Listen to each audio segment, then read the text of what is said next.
Hello, India from the past here, surrounded by basically as much green as I could get. So many of my plants are over here.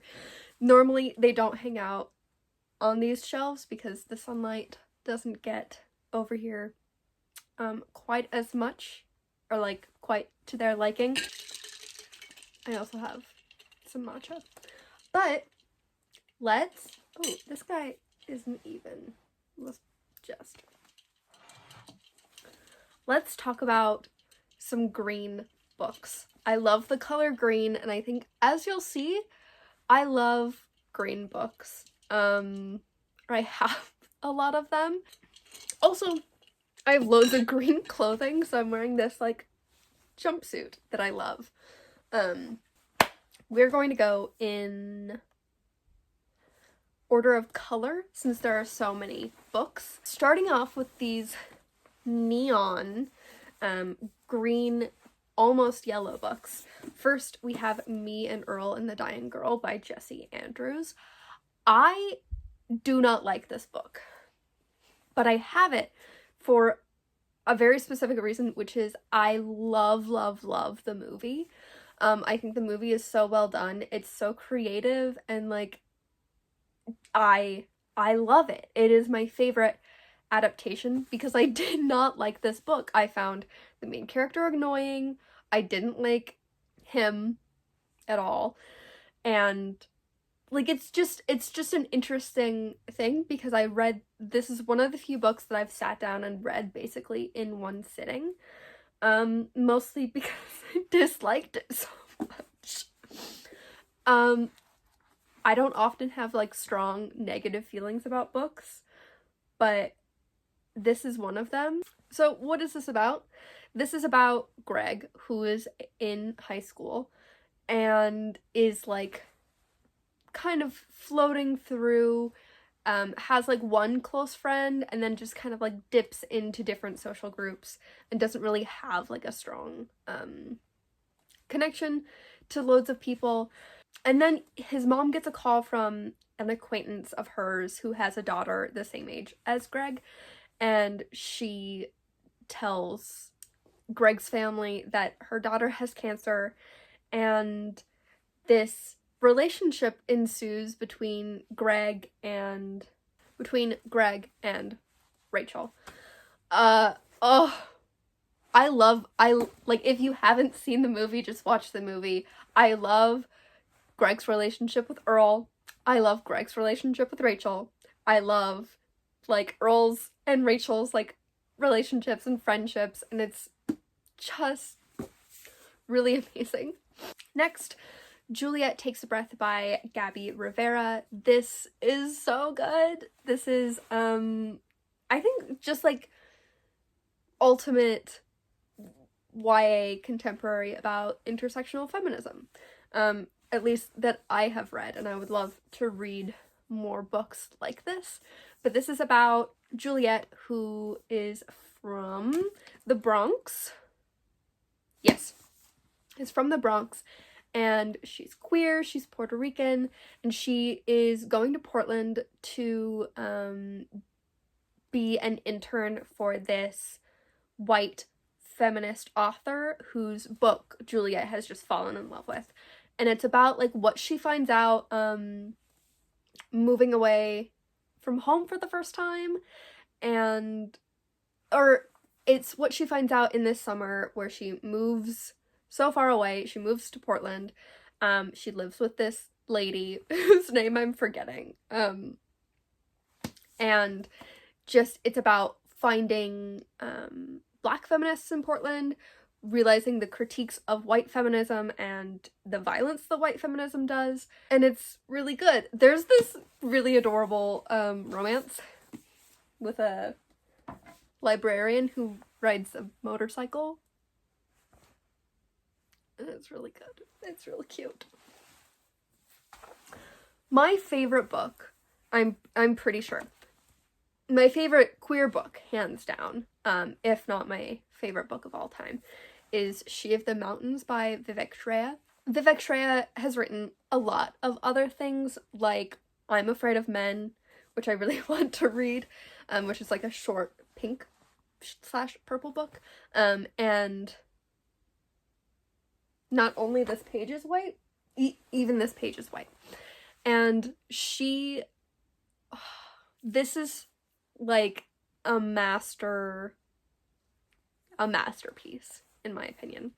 This is about a boy in Canada and like coming of age, coming into his queerness, and about homophobia and biphobia that he faces. This has the like clearest discussions of biphobia within the queer community that I've ever read about. This is about being frustrated that the queer community is so exclusive. This also has this like dual narratives. So on one hand, you are following the story of this boy in like contemporary times, and then you're following this mythical Hindu story that follows Hindu deities and mythology, and there are these beautiful illustrations that I am obsessed with, and those illustrations are done by Raymond B. Singer.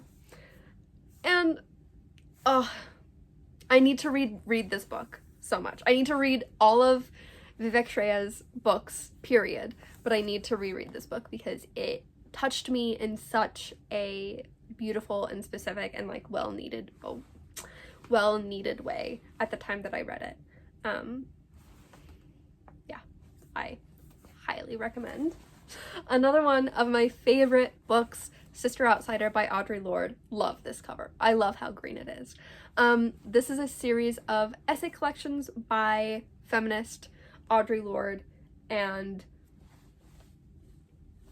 they're amazing. They are so amazing. This is probably the book that I recommend to people the most when they're like, what should I read about feminism? I say, read Sister Outsider. This has essays about raising a Black son as a lesbian.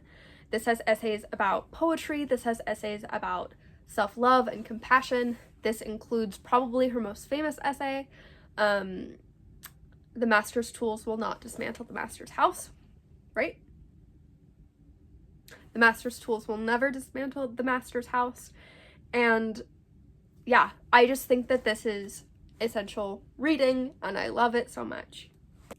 We're just on a roll of feminist books, so this is another like amazing book if you're interested in feminism and history and gender. This is Home and Work, Housework, Wages, and the Ideology of Labor in the Early Republic by Jean Boydston.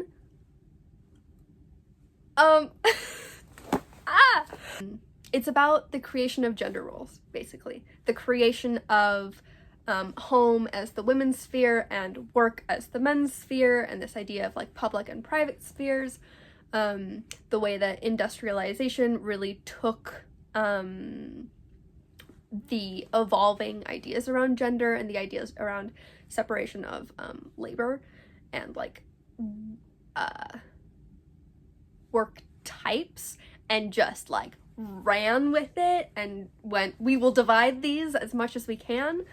But also this has the critique about how the myth that women's places in the home really like is so tied to class and the creation of the middle class and the creation of like, and the erasure of working class women's experiences. So how working class women have always worked outside of the home, how Black women have always worked outside of the home, or have always typically been expected to do that, and like just the complications of talking about work and labor and gender. And I loved this so much. It's dense, but it's also just like this, like for a history text, this succinct book. Talking about unpaid labor, man, we love to see it. Also, I just really do love this shade of green, this like dark sage forest green. I love a lot of shades of green. I think it's great. Let's talk about Every Heart a Doorway by Seanan McGuire. This is the first book in the Wayward Children series.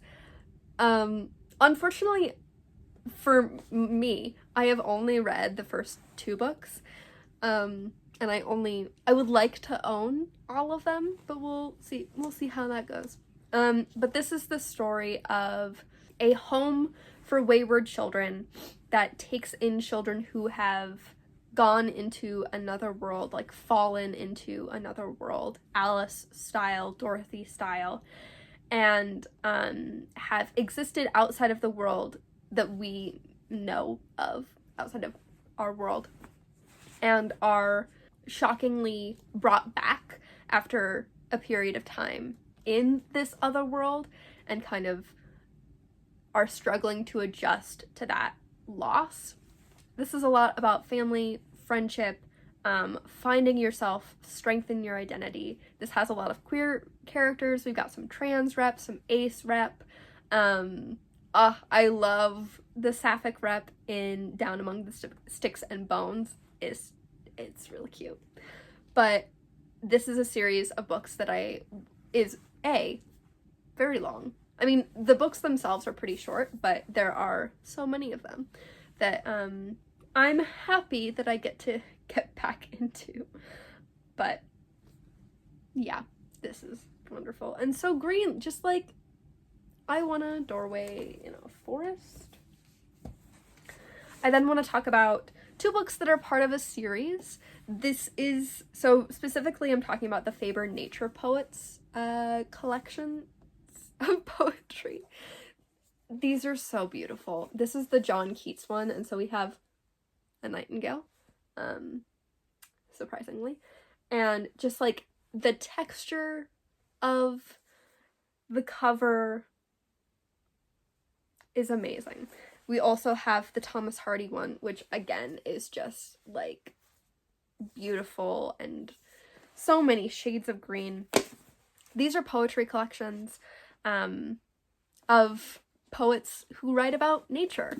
I like having poetry collections to read, but also to dip into, because I think like sending people poems is a really just like nice thing to do. Like it's a thoughtful, like picking out a poem that makes you think of someone, or picking out a poem that has particular themes and like collecting them together. I think is just like a fun way of interacting with others and like giving to the world.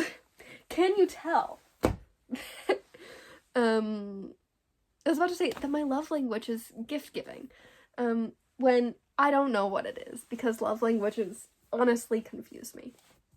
The last book we are going to talk about is Persuasion by Jane Austen. This is the edition that I read for one of my English classes, and I really love it. Like, I kind of love this crease and her face.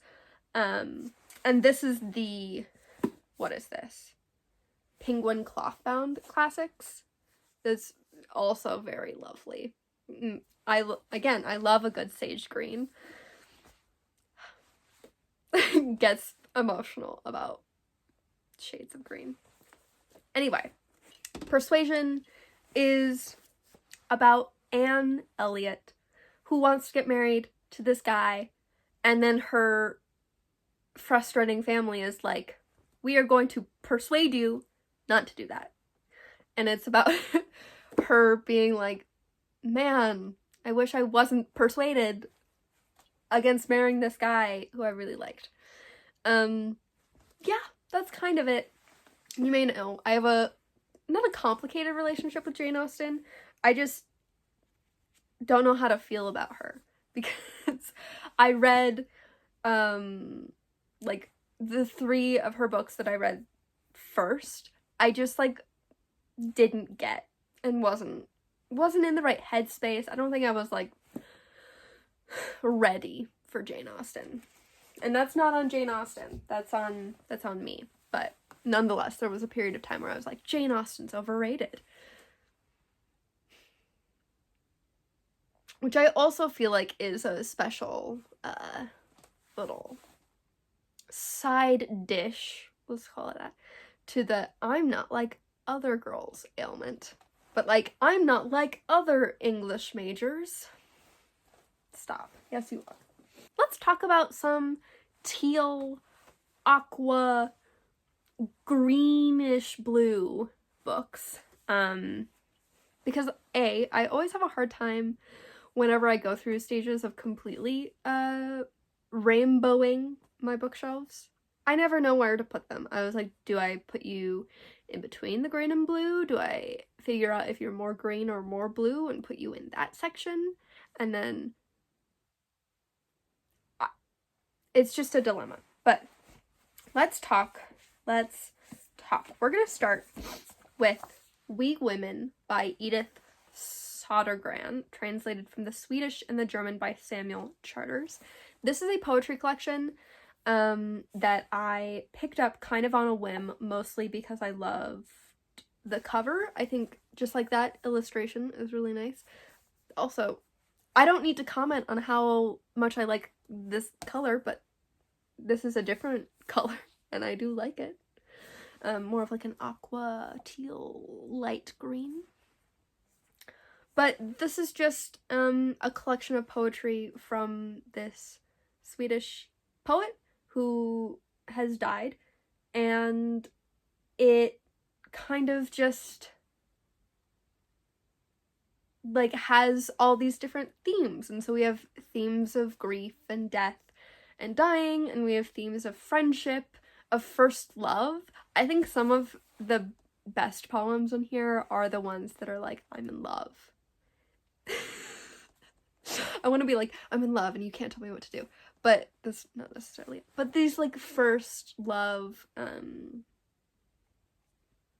yeah. It's a fun little book. We're gonna put these here. Oh, sorry. There you go. A book I want to reread is Pilgrim at Tinker Creek by Annie Dillard. This is in the olive editions from HarperCollins, which have like the stripes.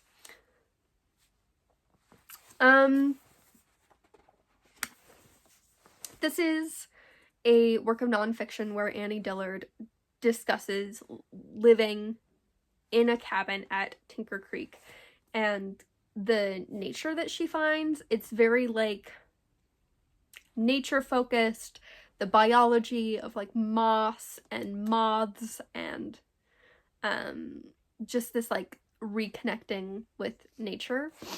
And I loved it when I first read it, which was in 8th grade, but I definitely was not. I didn't get everything, and I would like to get at least some of the things. Fecundity. Spring. Yeah. And I like creative nonfiction, and I think I should read more that's just like people going out and being like, this is what I'm thinking about, and this is how it relates back to my life, and all the things. A book that I did a whole series on very early in my booktube career. Can we call it that? I'm so inconsistent. I don't know. But that is Art as Therapy by Elaine de Botton and John Armstrong. This cover's great. This was a book my grandpa gave me because he was going through a good Elaine de Botton phase in his life where he was reading a bunch of his stuff. But this just looks at the purpose of art, and from almost like a clinical perspective of like, how can art better our experience with ourselves? How can art deepen our connections with other people? What does art do? And so there are seven functions of art. So art as remembering, art as hope, art as sorrow, art as rebalancing, art as self-understanding, art as growth, art as appreciation. And the way that like those functions of art are therapeutic or help us be more mindful in our existing. And it really like struck a chord with me. hence why I made a whole series where I talked about books that fit under each of those categories. I'd like to reread it. It's very heavy. A book I mentioned on my 2020 reads, best of 2020 reads video is Lincoln in the Bardo by George Saunders. This is about Abraham Lincoln's son dying, like falling ill and dying while the Lincolns are holding this party. And I love the way that this is written. It is experimental. It is this like cacophony of voices and this like collage. And I think like collage as an art and writing style is particularly, I want to say particularly enchanting, but just like I love it. It makes me really happy. I make collages in my free time. But this is a book that I think structurally is close to perfect. I think there are plenty of criticisms to be had about some of the subject matter, particularly like Abraham Lincoln wasn't the best. And there are definitely ways that this could be seen as not necessarily glorifying him, but just, I don't know. It's this greeny, bluey, tealy, lovely book. Oh my god, Fun Home! A family tragicomic. A family tragicomic by Alison Bechdel. We love it. We love it. Do I need to talk about this even? Yes. I read this as part of one of my first college courses, which was all about American memoir. And this is Alison Bechdel's memoir about her and her dad. It kind of takes place upon like reflecting on her dad's death and her relationship with her father when she was a child. And it's about queerness, it's about family, it's about grief. The Bechdel family lived in and ran a funeral home, hence Fun Home. There's a musical based off of this that I would love to see when I can go see musicals and like plays and like theater, live theater again. That'd be great. But if you haven't read this, oh my gosh, do it. Do read it. I haven't read Are You My Mother? Is that the other one? I haven't read that one yet, but I would like to. Lastly, I want to talk about All the Light We Cannot See by Anthony Doerr, which is this tealy, bluey, greeny cover. This was so popular when it came out. Granted, I mean, it won the Pulitzer Prize. Did it also win the National Book Award? This is a book set during the Holocaust that follows two main characters. One is this girl who is blind and lives in this small town with her father, and her father has made this like physical diorama of the town so that she can kind of memorize the streets of the town. And the second character is this boy in Germany, I think, who has this natural talent for mechanics and for mechanics and like taking things apart and building them back together. And he is recruited into the Nazi youth, I think. The Hitler Youth. That's what that was called. I love Anthony Doerr. I've read all of his books. Shell Collector, which is his first book and a collection of stories, is one of my favorite books. I love historical fiction. This, like, I couldn't go wrong. Love the author, love historical fiction. So, yes, I'm excited. Anthony Doerr has another book coming out this year, which is just exciting. The other thing is, like, being from Idaho, you, there aren't, taking some literary pride in the authors that are from here is fun and a good thing to do from time to time. All right. Thank you for watching me talk about green and teal books. Let me know what your favorite book that's green or greenish or teal that you love. And I'll see you in another video.